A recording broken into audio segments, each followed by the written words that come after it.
सभी दोस्तों का स्वागत है इंडिया के largest question paper and solution providing channel पे। फ्रेंड्स, जो आप ये वीडियो देख रहे हैं इसमें है 2006 का आपका फिजिक्स यानी भौतिकी का पेपर। भौतिकी यानी फिजिक्स आपका भौतिक विज्ञान। इस पेपर में आपको मैं सारे के सारे सॉल्यूशंस भी प्रोवाइड करा रहा हूँ ताकि आप आराम से अपने एग्ज़ाम की तैयारी अच्छे तरीके से कर सकें। चलिए पहला क्वेश्चन देखते हैं। इससे पहले मैं बता दूं आपको 2018, 19 और 20 के पेपर्स मैं ऑलरेडी डाल चुका हूं और 2006 से 2017 के पेपर सारे के सारे आपको कुछ ही दिनों में सारे मिल जाएंगे। अभी चल रहे हैं, प्रोसेस में हैं, बनाते जाएंगे और डालते जाएंगे। चलिए स्टार्ट करते हैं 2006 का पेपर। तो पहला क्वेश्चन था आपको आवेश के लिए कूलाम का नियम लिखना था आपको। State Coulomb's law for electric charge. ठीक है, तो इसका आंसर यहाँ पे दे दिया गया है। इसके बाद दूसरा क्वेश्चन था तरंग दैर्ध्य के बढ़ते क्रम में निम्नलिखित को व्यवस्थित करें। यानी कि आपको क्या करना था, इनको जो फॉलोइंग ऑर्डर है इनको असेंडिंग ऑर्डर यानी इंक्रीजिंग ऑर्डर में आपको बताना था। इसमें आपका पैराबैंगनी किरणें होती हैं, माइक्रो तरंगे और गामा किरणें और रेडियो तरंगे। ये कौन सा पहले आएगा कौन सा बाद में आएगा, तो इसका आंसर यहाँ पे दे दिया। गामा पहले आएगा, पैराबैंगनी बाद में, मतलब बढ़ते हुए। पहले सबसे छोटा ये हो गया, उसके बाद पैराबैंगनी उससे बड़ा, और पैराबैंगनी से बड़ा माइक्रो, और माइक्रो से बड़ा रेडियो। ठीक है। थर्ड क्वेश्चन है प्रकाश की कणिका प्रकृति को दर्शाने वाली किसी एक घटना को बताएं या उदाहरण सहित बताएं। तो आप इसको बता सकते हैं name the phenomena illustrating particle nature of light. तो सरल रेखीय पथ में गमन परिवर्तन, ये इसका आंसर सही होगा। इसके बाद वर्जित ऊर्जा क्या है, इसको आपको बताना था कि वर्जित ऊर्जा क्षेत्र क्या है। तो what is forbidden energy gap. Energy gap का बहुत बार बार में क्वेश्चन पूछा जाता है, तो आप इसको देख सकते हैं। तो किसी तत्व के संयोजी बैंड तथा चालन बैंड के बीच के ऊर्जा क्षेत्र को ही हम क्या कहते हैं, वर्जित ऊर्जा क्षेत्र कहते हैं। ठीक है। टेलीविज़न के प्रसारण के लिए किस प्रकार के मॉड्यूलेशन की आवश्यकता होती है आपको बताना है। विच टाइप या what type of modulation is required for television broadcast. तो यहाँ पर आपको प्रसारण के लिए आवर्ती मॉड्यूलेशन की ज़रूरत होती है, आवर्ती मॉड्यूलेशन की आवश्यकता होती है। छठा क्वेश्चन है किसी बिंदु पर विद्युत विभव की परिभाषा दें। तो define electric potential at any point. तो आपको बताना है, तो इसका भी आंसर दे दिया। और जो इसका ये फॉर्मूला है ये अगर आप लिख देते हैं तो आंसर देने की भी ज़रूरत नहीं है। आप बता सकते हैं कि by the given formula this is state V=W/Q। इसके बाद में 7 नंबर है आपका दो संचकों को जिनकी धारिताएं 6 μF और 12 μF है श्रेणी क्रम में जोड़े गए हैं। 12 वोल्ट का विभवांतर है संयोजन पर लगा दिया गया है। तो आवेश का परिणाम निकालना था आपको यानी 2 कैपेसिटर्स जिसकी कैपेसिटी दे रखी थी आपको, इनको ज्वाइन करना है सीरीज़ में, और पोटेंशियल डिफरेंस आपको बताना है। जो आपका जो पोटेंशियल डिफरेंस है वो हमने मान लिया है। तो इसके बाद में बताना है कि चार्ज ऑफ द कैपेसिटर क्या होगा। तो यहाँ पर हमने देखिए आपके सामने C1 और C2 ले लिए, दोनों कैपेसिटर की वैल्यूज़। उसके बाद में 1/CS इक्वल्स टू क्या होता है 1/C1 + 1/C2, और इसका फॉर्मूला हमारे पास एलसीएम से ये निकल जाएगा और CS की वैल्यू ये निकल जाएगी। तो फाइनली हमारे पास ये आंसर आ जाएगा। ठीक है, तो हमने इसको सॉल्व कर दिया। 8वां क्वेश्चन है यदि 5 एम्पीयर की धारा प्रवाहित की जाए तो पीतल के 2.5 ग्राम चांदी जमा करने में कितना समय लगेगा।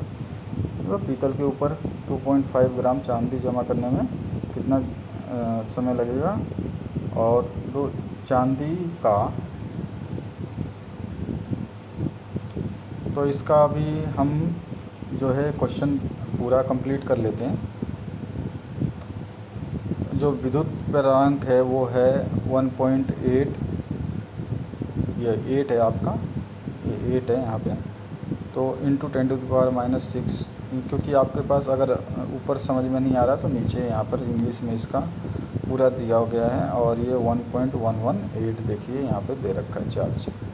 तो उसके बाद में आपको क्या करना था, इसको m=ZIT होता है और t की वैल्यू ये होती है। m आपके पास दे रखा है, z की वैल्यू दे रखी है, i आपने देख रखा है। बस t की वैल्यू यहाँ से फाइंड आउट करके आपको सीधा निकाल देना था, क्योंकि आपके पास फॉर्मूला सारा का सारा रखा हुआ है। 9th क्वेश्चन है लेंज के नियम की व्याख्या करें। तो इसके लिए आपको 2012 का क्वेश्चन पेपर जो मैं अपलोड कर रहा हूँ उसको देख लेना है, तो आपको उसका आंसर मिल जाएगा। ठीक है, 2010 में भी आया हुआ है, 2012 में भी आया, और अभी 2006 का जो पेपर देख रहे हैं आप, इस 2006 के पेपर में भी ये आया हुआ है। ठीक है, चलिए अब आगे बढ़ते हैं 10वें क्वेश्चन पे। विद्युत चुंबकीय तरंगों के मुख्य गुणों को लिखिए। मुख्य मतलब उसकी जो प्रॉपर्टीज़ हैं वो लिखनी थी।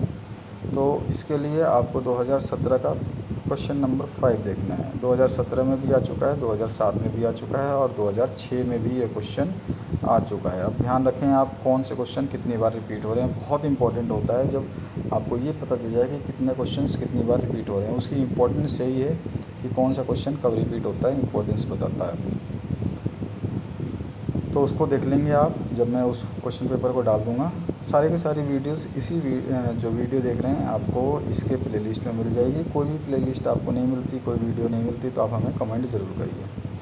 इसका अथवा में एक क्वेश्चन था जो मतलब आपको और ऑप्शन था उसका -7.5D यानी डायप्टर एंड +2.5 डायप्टर क्षमता के 2 लेंस संपर्क में रखे गए हैं। तो इस संयोजन की फोकस दूरी निकालनी थी आपको। यानी 2 lens of powers 7.5 dioptre and -2.5 dioptre are placed in contact, find the focal length of the combination. इसके बाद में आपको इसका आंसर दे दिया हमने यहाँ पे। ठीक है, अब आगे बढ़ते हैं हम। ये जो है आपका क्वेश्चन नंबर 11 है।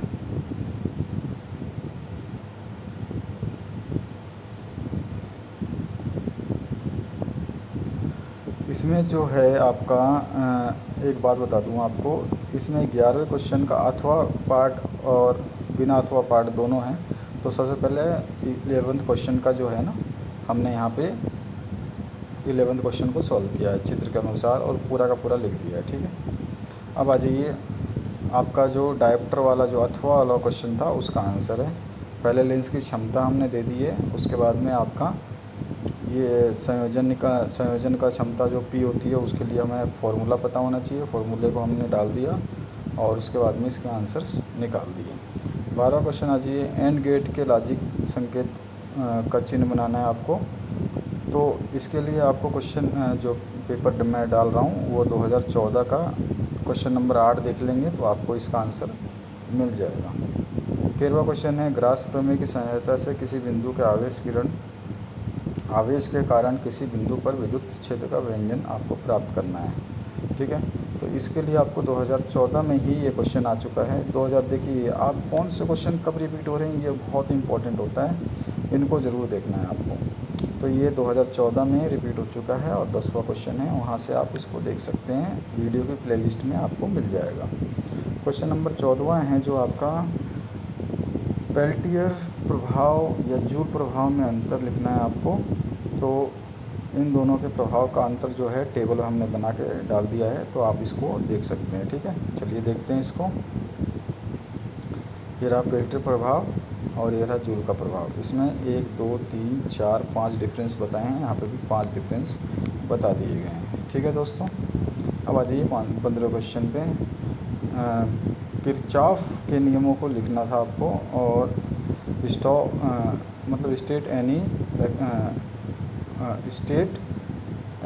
और एक्सप्लेन किरचॉफ रूल्स। ठीक है, मिस्टफिरेंट है यहाँ पे। और ये जेक 2011 में भी आ चुका है, तो इसको आपको 2011 का क्वेश्चन पेपर देखना पड़ेगा। उसमें क्वेश्चन नंबर 13 में इसका आंसर मिल जाएगा। ये सारे के सारे जो क्वेश्चन सॉल्व किए गए हैं इसी तरह आपको एग्ज़ाम में भी आपको सॉल्व करने हैं। उसके बाद में और में है ऑप्शन, अगर 2 प्रतिरोध श्रेणी क्रम में जोड़े जाते हैं तो इनकी परिणामी प्रतिरोध 8 पाई है, या फिर इसको ओम बोल सकते हैं। सीधा सीधा हम ओम ही बोलते हैं, क्योंकि फिजिक्स में बात कर रहे हैं तो पाई तो आएगा नहीं, इसमें ओम आता है। तो 8 ओम है। यदि उन दो प्रतिरोधों को समांतर क्रम में जोड़ा जाता है तो परिणामी प्रतिरोध 1.5 ओम होता है। तो अलग अलग प्रतिरोध निकालना है आपको। तो इसका इंग्लिश वर्जन भी यहाँ पर आपको लिखा हुआ है। If two resistors are connected in series, the equivalent series becomes 8 ohm. If the same are connected in parallel, the equivalent resistance is 1.5 ohm. Find the individual resistance. तो उसके लिए आपको पूरा का पूरा फॉर्मूला अगर पता है आपको आरपी का या आरएस का, तो आप निकाल सकते हैं इसको। तो केवल आपको फॉर्मूले में इनकी वैल्यूज़ को डाल करके फाइंड आउट करना था। ठीक है दोस्तों, तो इसके दो समीकरण यहाँ बन गए और इसको आगे हम सॉल्व कर लेते हैं। तो यहाँ पे 2r ये आ जाएगा, उसके बाद में r2 की वैल्यू ये आ जाएगी। नेक्स्ट है 16वां क्वेश्चन। नरम लोहा को और इस्पात के चुंबकीय गुणों में अंतर का उल्लेख करना था आपको। तो आप टेबल बना के भी कर सकते थे और डायरेक्ट भी कर सकते थे। 17वां क्वेश्चन है किसी जो आपका प्रत्यावर्ती परिपथ के लिए प्रतिरोध है, जो प्रतिघात और प्रतिबाधा में अंतर बताना था आपको, यानी कि आपको डिफरेंस बताना था बिटवीन रेजिस्टेंस एंड रेजिस्टेंस, ठीक है, and impedance of AC circuit. तो इसका आंसर यहाँ पे आप देख सकते हैं, अलग अलग लिख दिया गया है। 18वां क्वेश्चन की बात करें, ट्रांसफार्मर में होने वाले ऊर्जा क्षय के विभिन्न कारण क्या हैं। Know what are the various energy losses causes on transformer, how they are reduces, उसको कम कैसे किया जा सकता है। तो ये रहा उसका आंसर। यहाँ फ्लक्स क्षय है, ताम्र क्षय है, लोह क्षय है और शैथिल क्षय है और भन्नाट ध्वनि क्षय है। ठीक है, तो इन वजह से आपके जो कम से कम ये लॉसेस होते हैं और इनको दूर करने के भी इसमें प्रायोजन किए गए हैं। उसके बाद 19वें क्वेश्चन पे आ जाइए। 19वां क्वेश्चन है बूस्टर के नियम को आपको समझाना था। तो ये आपको 2009 के 2016 के क्वेश्चन पेपर में आपको मिल जाएगा। 2000 अगर आप 16 का क्वेश्चन पेपर देखेंगे तो उसमें 13 नंबर का क्वेश्चन जो है उसमें आंसर इसका मिल जाएगा। 19वां क्वेश्चन है किसी इलेक्ट्रॉन की गतिज ऊर्जा अगर 150 इलेक्ट्रॉन वोल्ट है तो उसके वेग की गणना करनी है। इलेक्ट्रॉन का द्रव्यमान दे रखा है आपको, यानी कि आपको जो है electron has a kinetic energy of 15 e volt, calculate the velocity, mass of electron दे रखा है आपको। तो यहाँ उसके बाद में और ऑप्शन आ जाता है 3500 आर्मस्ट्रॉन्ग तरंग दैर्ध्य के पराबैंगनी प्रकाश की क्रिया के अंतर्गत सतह द्वारा उत्सर्जित तीव्रतम प्रकाश इलेक्ट्रॉन को रोकने के लिए क्या विभवांतर आवश्यक है, ये आपको बताना है। अगर इंग्लिश में बात करें, what potential difference must be applied to stop fastest potential electrons emitted by a nickel preface under action ultraviolet light of wavelength 3500 Armstrong. The work function of nickel is 5.01। ठीक है, तो इसका आंसर आपके सामने है। यहाँ पे आपको ये वाला फॉर्मूला लगने वाला था, उसके बाद में एक फॉर्मूला ये भी आपको यूज़ करना था। इन सभी को यूज़ करने के बाद में आपका ये जो फॉर्मूला के बाद में आंसर आ जाता है। ठीक है, तो ये फॉर्मूला आपके पास में टोटल इतना बड़ा आंसर आने वाला था। क्यों? क्योंकि जब आप इसको सॉल्व करते हैं तो आपके पास में इसकी वैल्यू ना के बराबर आएगी, क्योंकि इसमें बहुत सारी वैल्यूज़ हैं। अगर आप इतना भी कर देते हैं तो आपके पास आंसर आ जाएगा। 21वां क्वेश्चन है रेडियो एक्टिव विघटन के लिए रदरफोर्ड सोडी के नियम को लिखना था आपको, और रेडियम का 6 नियतांक ये दे रखा है और उसकी अर्ध आयु क्या होगी ये बताना था आपको रदरफोर्ड सोडी नियम के हिसाब से। उसके बाद में ये रहा इसका आंसर। यहाँ पर इसके पूरे सॉल्यूशंस कर दिए गए हैं, आराम से आप इनको पढ़ लें, देख लें, अपने कॉपी में उतार लें। 22वें क्वेश्चन पर आ जाइए। नाभिकीय अपक्षय एवं नाभिकीय संगलन में अंतर बताना था। तो 2008 का पेपर देखेंगे तो उसमें आपको इसका आंसर मिल जाएगा। आंसर है 2008 के क्वेश्चन पेपर में 22वां नंबर जो क्वेश्चन है उसमें आपको आंसर मिल जाएगा। इसमें भी देखिए 22वां नंबर क्वेश्चन है, 2006 में भी और 2008 में भी 22वां नंबर ही क्वेश्चन है ये। उसके उसके बाद में आ जाइए जो इसका 23वां क्वेश्चन है, ऊर्जा बैंड रेखा चित्र की सहायता से संचालन और कुचालन और अर्धचालक का अंतर स्पष्ट करना था। तो ये भी हम कर सकते हैं इसको, ठीक है।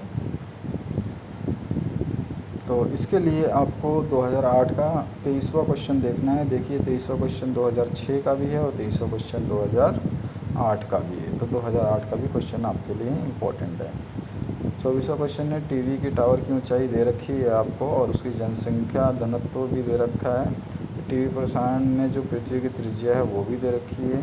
सब कुछ आपको यहाँ पर एक्सप्लेन कर रखा है, इंग्लिश में पढ़े चाहे हिंदी में पढ़े, तो आपको इसको निकालना था।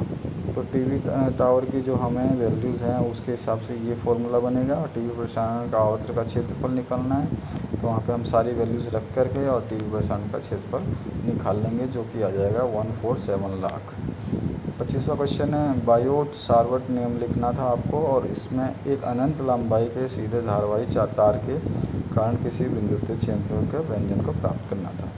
तो एक्सटेट करना था बायो सावर्ट लॉ को। एक्सप्लेन करने के बाद में उसको आपको ड्राइव एंड एक्सप्रेशन करना था, ठीक है। अगर आप इसको आंसर देखना चाहते हो तो 2011 के क्वेश्चन पेपर को देखें, जिसका 29वां नंबर क्वेश्चन है, इसमें 25वां नंबर है, उसमें 29वें नंबर में आया था। 2011 में आ चुका है, 2013 में और 2017 में भी आ चुका है। 2006 का पेपर देख रहे हैं उसमें आ चुका है, 2011 में आ चुका है, 2013 में आ चुका है, 2017 में आ चुका है, ठीक है, ध्यान रखेंगे आप। इसके बाद में अगर आपको जो इस क्वेश्चन का आंसर देखना है तो 29वें क्वेश्चन को देख लें, और ये अनंत लंबाई वाला जो है वो उसको देखने के लिए आपको जाना पड़ेगा 2013 का क्वेश्चन नंबर 9 में, ठीक है। वहाँ से आपको इसका आंसर मिल जाएगा। 26, दो माध्यकों को पृथक करने वाले एक गोलीय सतह पर आवर्तित के लिए वस्तु दूरी और प्रतिबिंब दूरी वक्रता त्रिज्या के संबंध को प्राप्त करना है आपको। Drive a relation the among the object distance image distance and the radius of curvature at a spherical surface spreading two media. ये इसका आंसर देखने के लिए 2016 के क्वेश्चन पेपर को आपको देखना पड़ेगा। प्रश्न संख्या आपको 20 में आपको इसका आंसर मिल जाएगा। और में भी इसका आंसर है, क्वेश्चन है जो है आपका एक संयुक्त सूक्ष्मदर्शी 2.5 सेंटीमीटर की है और 18 सेंटीमीटर फोकस दूरी है उसकी, उत्तल लेंस है उसका, यानी कि आपका क्या है, कॉन्वेक्स लेंस है। तो अब आपको प्रतिबिंब की न्यूनतम दूरी पर बनता है तो आवर्धन लेंस और उसके बीच की दूरी को याद करना है आपको। तो इसका यहाँ पे देखिए पूरा सॉल्यूशन दे रखा है। जो क्वेश्चन रिपीट होते हैं उनके बता दिया जाता है। ये आपका पूरा का पूरा सॉल्यूशन है। यहाँ पर 1/v, 1/u और 1/f ये सारे नोट में वैल्यू हैं, और नोट की वैल्यूज़ के अंदर अंदर आपके पास क्वेश्चन में सारी की सारी जो वैल्यूज़ दे रखी हैं, तो आपके पास में ये जो वैल्यूज़ आ जाएंगी इनको देख करके देखिए, ये वाला जो आपका है यहाँ पर अगर आप देखें तो आपको मिल जाएगा। अब आगे बढ़ते हैं। इसका जो फाइनल आंसर आएगा वो यहाँ पर ये आपके 11.95 आ जाएगा। 27 अर्धचालक क्या है और एन टाइप पी टाइप के अर्धचालकों को, एन टाइप और पी टाइप के जो सेमीकंडक्टर्स हैं उनके बारे में आपको बताना है। तो यहाँ पर हमने इसका आंसर लिख दिया है, आप चाहें तो देख सकते हैं। उसके बाद में आप पूरे इस डायग्राम के हिसाब से ही आपको ये बना करके इसको एक्सप्लेन करना था, तो हमने यहाँ पे एक्सप्लेन कर दिया है। आप चलिए आगे, ये पूरा का पूरा आंसर आपके सामने है, और ये रहा, इस डायग्राम को हमने फिर से एक्सप्लेन किया है। यहाँ पर देखिए आप एन टाइप और पी टाइप में क्या अंतर होता है और किस तरह से काम करते हैं, ये पूरा हमने बता दिया है। तो आशा करता हूँ ये वीडियो आपको अच्छा लगा होगा, और आने वाले समय में आपको 2006 से लेकर के 2017 तक के पेपर में सॉल्व डाल दूँगा। चलिए सॉल्व आपको सॉल्व ही मिलेगा, तो सॉल्व मिलने पे आपको फ़ायदा ये होगा कि आपको ज़्यादा मेहनत नहीं करनी पड़ेगी, आसानी से आप एग्ज़ाम की तैयारी कर सकते हैं। आशा करता हूँ ये वीडियो आपको अच्छा लगा होगा। लाइक, शेयर और सब्सक्राइब करना बिल्कुल भी ना भूलें। जल्द से जल्द मैं सारे पेपर्स अपलोड करने की कोशिश करूँगा, क्योंकि मेरे पास और भी बोर्ड्स के, क्योंकि हमारा चैनल सिंगल पेपर नहीं प्रोवाइड करता, सभी बोर्ड्स के पेपर प्रोवाइड करता है, तो इसमें थोड़ा टाइम लगता है। तो बने रहिए इस चैनल के साथ में, सब्सक्राइब शेयर करना बिल्कुल ना भूलिए। Thank you very much for watching this video.